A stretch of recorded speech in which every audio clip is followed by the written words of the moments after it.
Hi friends, தொடர்ந்து குழந்தைங்களுக்கு 3 நாள் ஸ்கூல் லீவ் விட்டதுனால என்னமோ இன்னைக்கு தூங்கி எந்திரிச்சோடனே வேலை செய்யவே கொஞ்சம் போரிங்காக இருந்த மாதிரி இருந்துச்சு. இன்னைக்கு வந்து செவ்வாய்க்கிழமை அப்படிங்கிறதே நான் மறந்துட்டேன், திங்கக்கிழமைன்னு தான் நினச்சிட்டு இருந்தேன்.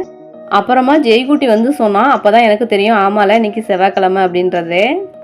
இன்னைக்கு வந்து ஆலு பராத்தா செய்யலான்னு சொல்லிட்டு ரெடி பண்ணிட்டு இருந்தேன். அதுக்கு வந்து பார்த்தீங்கன்னா உப்பு போட்டு வேக வச்ச உருளைக்கிழங்க நல்லா மசிக்கி எடுத்துட்டு குட்டி குட்டியாக கட் பண்ண வெங்காயம், கொத்தமல்லி தழை, பச்சை மிளகாய், தேவையான அளவுக்கு உப்பு, கொஞ்சம் மஞ்சத்தூள், கொஞ்சம் கரம் மசாலா இதெல்லாம் நல்லா கையிலே சேர்த்து நல்லா மசிக்கி விட்டு எடுத்து வச்சுக்கணும்.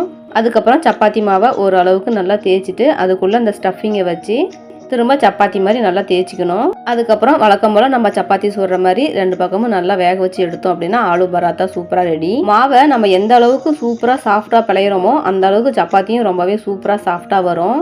வீட்டு வேலைலாம் முடிச்சுட்டு ஜெய்குட்டிக்கு லஞ்சும் பேக் பண்ணி அவனையும் சாப்பிட வச்சு சூப்பராக ரெடி பண்ணி அனுப்பி விட்டாச்சு. தூங்கி எந்திரிக்கும் போதே நான் ஸ்கூல் போகலான்னு தான் குட்டிமா சொன்னாங்க. ஆனால் நம்ம விடுவோமா, ரெடி பண்ணி இன்னைக்கு அவங்களையும் அனுப்பி விட்டுட்டோம்.